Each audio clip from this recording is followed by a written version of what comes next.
नमस्कार, स्वागत है आप सभी का हमारे यूट्यूब चैनल सोशियो की पॉइंट पर। तो आज के इस वीडियो में हम लेकर आए हैं बहुत ही महत्वपूर्ण टॉपिक जो है भूमिका से संबंधित। आज के इस क्लास में हम लोग समझेंगे भूमिका का अर्थ, भूमिका की परिभाषाएं, भूमिका की विशेषताएं एवं भूमिका से जुड़े हुए कुछ प्रमुख अवधारणाएं। तो भूमिका और परिस्थिति दोनों ही एक दूसरे के पर्यायवाची हैं। तो अगर आपने हमारा पिछला क्लास नहीं देखा होगा तो वो भी ज़रूर देख लीजिएगा, जो कि है परिस्थिति से संबंधित। तो इससे भूमिका और परिस्थिति से संबंधित जो क्वेश्चन है एग्जामों में बहुत पूछे जाते हैं, तो इसलिए इस टॉपिक को आप ध्यान से पढ़िएगा। तो चलिए देर न करते हुए शुरू करते हैं आज का टॉपिक। भूमिका भूमिका क्या है कि प्रत्येक व्यक्ति का समाज में कोई न कोई पद होता है। जैसा कि हम लोग पहले भी पढ़ चुके हैं कि प्रत्येक व्यक्ति का समाज में कोई ना कोई पद होता है, बिना पद का कोई नहीं होता है, जिससे उसकी समाज में पहचान होती है और वह उस पद के द्वारा ही समाज में जाना जाता है, जिसे समाजशास्त्रीय अर्थ में क्या कहते हैं, परिस्थिति कहते हैं, जिसे हम लोग परिस्थिति कहते हैं। और प्रत्येक पद के साथ कुछ अधिकार एवं कुछ कर्तव्य जुड़े होते हैं, जिसके अनुसार व्यक्ति को कार्य करना होता है। यानी कि जो भी उसे पद मिला है उसके अनुसार उसे कोई ना कोई कार्य अवश्य मिला होगा। वही जो कार्य करते हैं उसी को क्या कहते हैं, भूमिका कहते हैं। तो भूमिका और परिस्थिति से संबंधित कुछ मुख्य बातें कि परिस्थिति की अवधारणा सर्वप्रथम मैक्स वेबर देते हैं। ये भी एग्जाम में बहुत बार पूछा गया है, इसीलिए इसको ध्यान से देखिएगा। परिस्थिति की अवधारणा किसने सर्वप्रथम दिया, तो मैक्स वेबर देते हैं। लेकिन भूमिका की अवधारणा का सर्वप्रथम उल्लेख जॉर्ज हर्बर्ट मीड देते हैं। और परिस्थिति और भूमिका का सम्मिलित रूप को सर्वप्रथम राल्फ लिंटन, जो कि कहाँ के थे, अमेरिकी सांस्कृतिक मानवशास्त्री थे, उन्होंने अपनी पुस्तक द स्टडी ऑफ मैन में प्रकाशित हुआ। कब हुआ था, 1935 में। तो इसी में उन्होंने परिस्थिति एवं भूमिका के सम्मिलित रूप को परिभाषित किया था। तो लिंटन का कहना है कि परिस्थिति और भूमिका एक दूसरे के पर्यायवाची हैं। क्या है, एक दूसरे के पर्यायवाची हैं। दोनों का यानी कि भूमिका और परिस्थिति का दोनों के बीच सीधा सीधा संबंध होता है। तो भूमिका क्या है कि भूमिका परिस्थिति का गतिशील या व्यवहारिक पहलू होता है। भूमिका क्या होता है, परिस्थिति का गतिशील या व्यवहारिक पहलू होता है। परिस्थितियाँ धारण की जाती हैं। परिस्थितियाँ क्या किए जाते हैं, धारण की जाती है, जबकि भूमिकाओं का निर्वाह किया जाता है। कोई भी पद धारण किया जाता है, लेकिन क्या होता है, भूमिकाओं का निर्वाह किया जाता है। एक व्यक्ति जिस प्रकार एक परिस्थिति से संबंधित दायित्वों का निर्वाह एवं उससे संबंधित सुविधा एवं विशेषाधिकारों का उपभोग करता है, तो उसे ही भूमिका कहते हैं।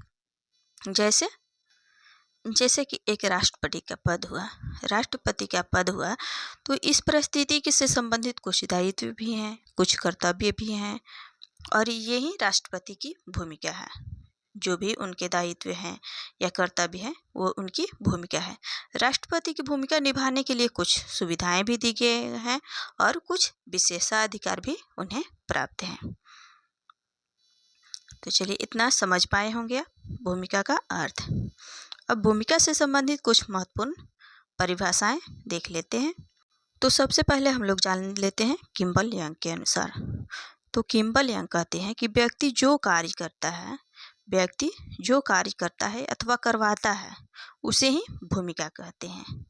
जो कार्य वो यानी कि जिस भी पद पे है वो खुद ही कार्य कर रहा है या किसी और से करवाता है, तो उसी को भूमिका कहते हैं।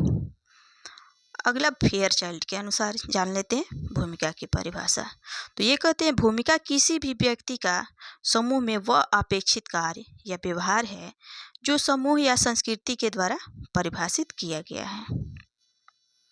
किंग्सले डेविस का कहते हैं कि भूमिका वह ढंग है जिसके द्वारा व्यक्ति अपनी परिस्थिति संबंधी आवश्यकताओं को पूर्ति करता है। अगला परिभाषा है इलियट और मेरिल के अनुसार। ये कहते हैं कि भूमिका वह कार्य है जिसे व्यक्ति प्रत्येक परिस्थिति के अनुरूप निभाता है। आगे हर्टन एवं इंट के अनुसार तो ये कहते हैं भूमिका क्या है कि एक विशिष्ट सामाजिक पद धारण करने के फलस्वरूप, जो भी पद धारण किया जा रहा है उसके फलस्वरूप व्यक्ति जिस प्रकार का व्यवहार करता है, यानी कि जिस प्रकार का वो भूमिका निभाता है, उसी को क्या कहते हैं, भूमिका कहते हैं। अगला परिभाषा है गिन्सबर्ग के अनुसार। गिन्सबर्ग क्या कहते हैं कि परिस्थिति एक पद होता है। परिस्थिति क्या होता है, एक पद होता है, जबकि भूमिका उसको पूर्ति करने का प्रत्याशित ढंग होता है। तो सबका कहने का मतलब तो एक ही होता है, बस शब्दों का इधर उधर हेर फेर होता है। सबका कहने का अर्थ एक ही होता है, लेकिन इनके परिभाषाओं को याद करना पड़ता है क्योंकि शब्दों का हेर फेर होता है। तो चलिए समझ पाए होंगे आप भूमिका की परिभाषा। तो अब भूमिका की विशेषताएं जान लेते हैं। भूमिका की कुछ महत्वपूर्ण विशेषताएं देख लेते हैं। तो सबसे पहले विशेषता है कि भूमिकाएं जो होती हैं, भूमिकाएं परिस्थिति में निहित होती हैं। भूमिकाएं परिस्थिति में निहित होती हैं और परिस्थिति को अलग रखकर भूमिका का कोई चर्चा नहीं किया जा सकता। अगला विशेषता हो जाता है कि भूमिका शून्य में नहीं होता है। भूमिका जो है शून्य में नहीं होता है, उसका एक सशक्त सांस्कृतिक पहलू होता है और यह सांस्कृतिक पहलू ही मानदंड होता है। अतः कोई भी भूमिका हो उसके साथ समाज का मानदंड जुड़े होते हैं। अगला विशेषता देखते हैं हम लोग। अगला विशेषता है कि मानदंड में दंड की व्यवस्था होती है। जो भी सामाजिक मानदंड है उसमें दंड की व्यवस्था होती है और यह दंड व्यवस्था जो होता है औपचारिक भी होता है और अनौपचारिक भी होता है, दोनों प्रकार का होता है। यानी कि परिस्थिति में क्या होता है, परिस्थिति में भूमिका का निर्वाह अगर नहीं होता है, जो भी हमें पद मिला है उसके अनुसार अगर भूमिका का निर्वाह वैसे नहीं होता है तो क्या होता है कि इसके साथ दंड की व्यवस्था की जुड़ी होती है। यदि एग्जाम्पल के तौर पे हम लोग चिकित्सक या अध्यापक को रखते हैं, तो अगर ये दोनों जो है अपनी भूमिकाओं का उचित तरह से संपन्न नहीं करते हैं या सांस्कृतिक मानदंडों की अवहेलना करते हैं तो उन्हें दंड दिया जाता है। दंड स्वरूप उन्हें ऐसा हो सकता है कि निंदा किया जाता है या तो औपचारिक रूप से दंड देने का प्रावधान है। अगला विशेषता क्या है कि भूमिका एक पक्षीय नहीं होता है। भूमिका जो है एक पक्षीय नहीं होता है, यह हमेशा सापेक्षिक होता है। यानी कि पद होगा तब भूमिका होगी, अगर भूमिका होगी तो कोई ना कोई पद होगा। अगला विशेषता है कि जब परिस्थिति जड़ नहीं होती यानी कि गतिशील होती है, तो इसी अर्थ में भूमिकाएं भी गतिशील होती हैं। अतः परिस्थिति और भूमिका दोनों ही गतिशील होता है। भूमिका से संबंधित अब अवधारणाएं दिए गए हैं, उसे हम लोग देख लेते हैं। भूमिका से संबंधित अवधारणाएं, और ये एग्जाम में बहुत सारे पूछे जाते हैं। एग्जाम्पल के तौर पे यानी कि भूमिका दूरी किसे कहते हैं, ऐसे आता है एग्जाम्पल कि भूमिका दूरी किसे कहते हैं, उदाहरण दिए गए रहेंगे, उससे मिलान करना होता है। या तो ये भी पूछ दिया जाता है कि भूमिका दूरी की अवधारणा किसने दिया था। ऐसे क्वेश्चन बहुत सारे आते हैं एग्जामों में। तो चलिए जान लेते हैं भूमिका दूरी किसे कहते हैं। भूमिका दूरी की अवधारणा जो है इरविन गॉफमैन देते हैं। इरविन गॉफमैन की अवधारणा है भूमिका दूरी। तो भूमिका दूरी क्या है कि जब व्यक्ति द्वारा एक ही भूमिका का निर्वाह करते करते उसमें निरस्ता आ जाती है, जिससे बचने के लिए क्या करता है व्यक्ति कि कुछ समय के लिए भूमिका से दूरी बना लेता है, ताकि दोबारा अब वो लौट के आए तो नई ऊर्जा उत्साह के साथ अपनी भूमिकाओं का निर्वाह कर सके, और उसे ही क्या कहते हैं, भूमिका दूरी कहते हैं। और ये भूमिका दूरी जो होता है वो अस्थाई भी हो सकता है या अस्थाई भी हो सकता है। यानी कि कुछ दिनों के लिए हम लोग अपने जॉब से छुट्टी ले लेते हैं या तो हमेशा हमेशा के लिए उसे छोड़ देते हैं, तो उसे ही भूमिका दूरी कहते हैं। अगली अवधारणा क्या है, संपूर्ण संस्थान। संपूर्ण संस्थान की अवधारणा इरविन गोफमैन की है। तो संपूर्ण संस्थान क्या है? समाज में कुछ संस्थाएं ऐसी होती हैं जो व्यक्ति के व्यक्तित्व निर्माण में अहम भूमिका निभाती है, जिन्हें संपूर्ण संस्थान कहते हैं। जैसे गवर्नमेंट ने संपूर्ण संस्थान में मुख्यतः द्वितीयक संस्थाओं का उल्लेख किया है, जैसे कि सेना, जेल, आश्रम, पागलखाना, स्कूल, महाविद्यालय या छात्रावास। तो ऐसे संस्थानों में व्यक्ति जीवन का बहुत बड़ा हिस्सा व्यतीत करता है, जिसका प्रभाव उसके जीवन पर गहरा रूप से पड़ता है। वो उसे ही क्या कहते हैं? संपूर्ण संस्थान कहते हैं। अगली अवधारणा है भूमिका पालन। भूमिका पालन की अवधारणा जॉर्ज हर्बर्ट मीड ने दिया है। तो यहाँ पे देखिए जॉर्ज हर्बर्ट मीड भी दो हैं। एक और कौन सी मीड है अब वो आप कमेंट बॉक्स में जरूर बताइएगा कौन है मीड। तो भूमिका पालन क्या है कि जब एक व्यक्ति समाज द्वारा निर्धारित प्रतिमानों के अनुरूप अपनी भूमिकाएं निभाता है तो उसे ही भूमिका पालन कहते हैं।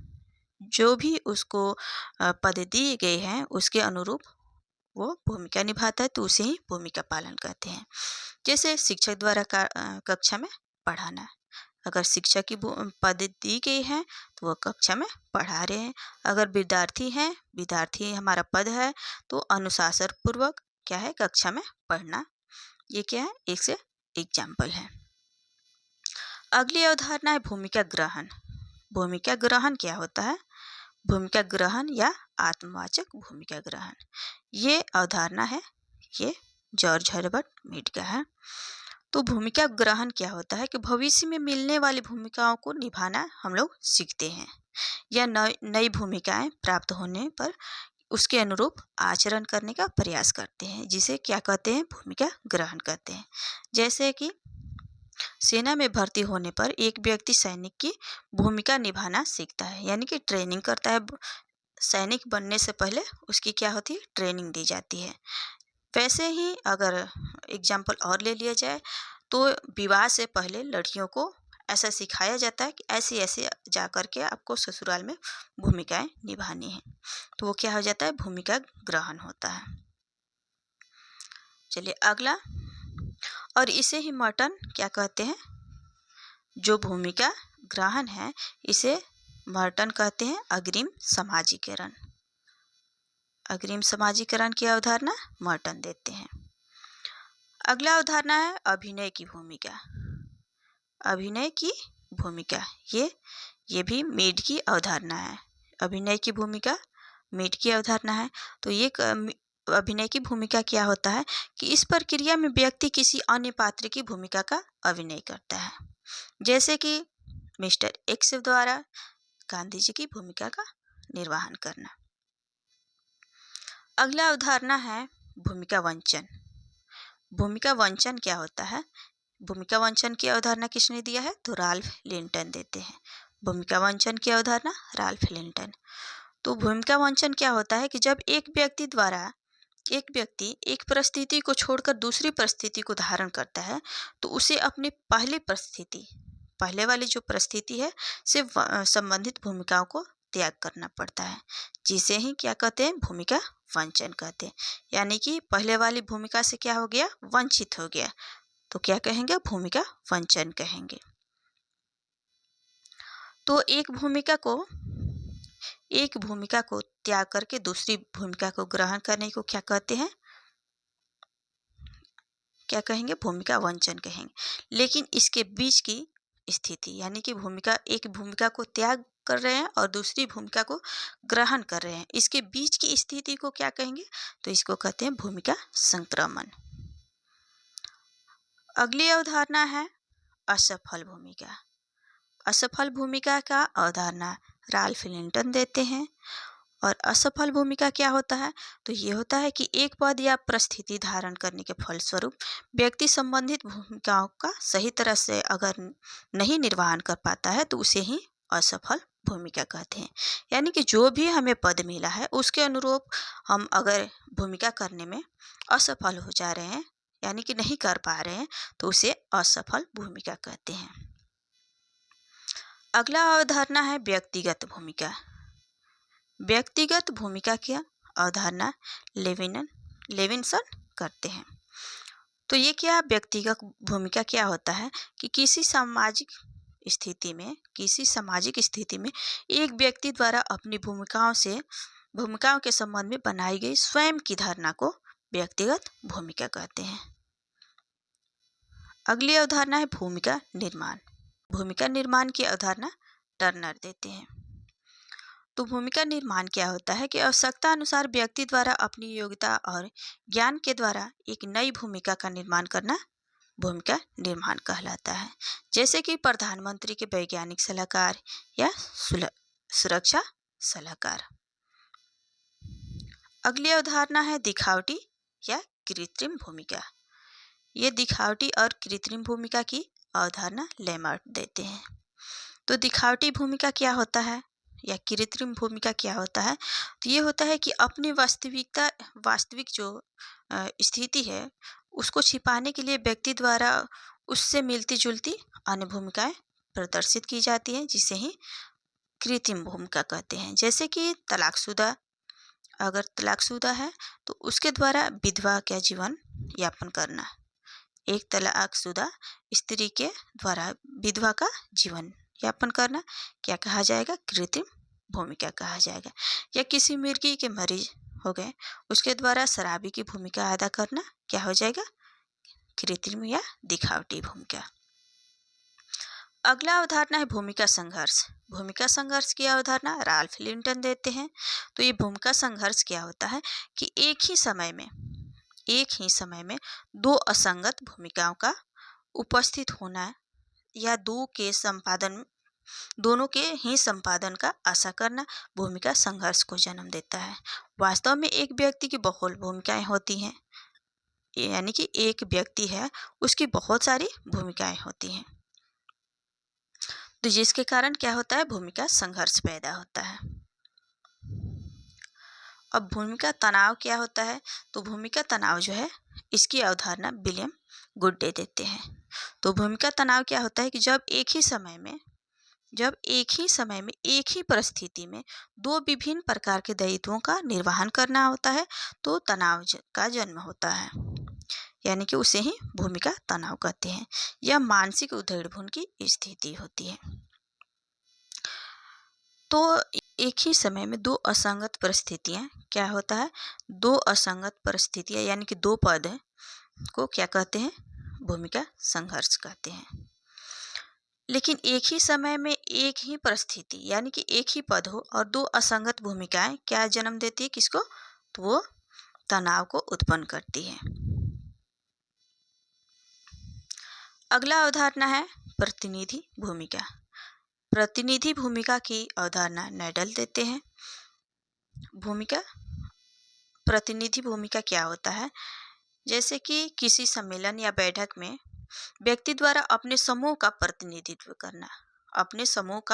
प्रतिनिधित्व करना जो कि उसकी वास्तविक स्थिति नहीं होती है, तो ऐसी भूमिका को प्रतिनिधित्व भूमिका कहते हैं।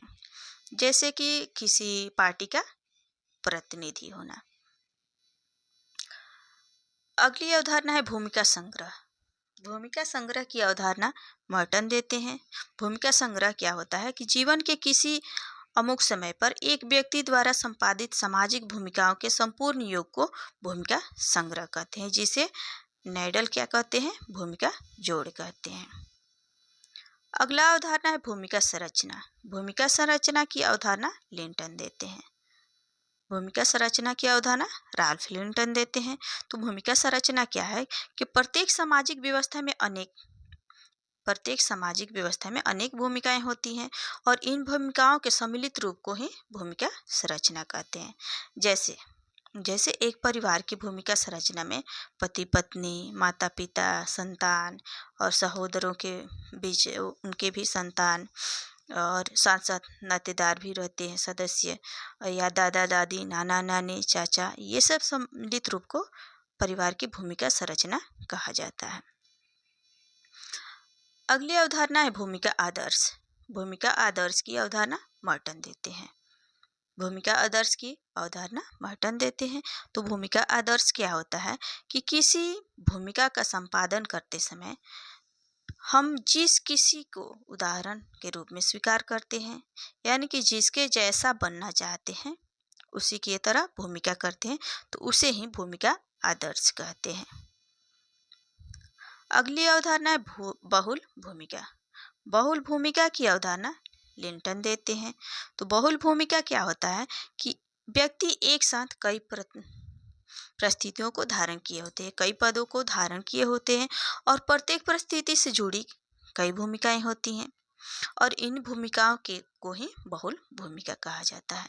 एक साथ अगर एक डॉक्टर है तो डॉक्टर साथ वो पिता भी है, पुत्र भी है, बॉस भी है, सब मतलब कई सारे पद वो धारण किए होते हैं, तो उससे संबंधित उसको भूमिकाएं निभानी पड़ती हैं, तो उसे ही बहुल भूमिका कहते हैं।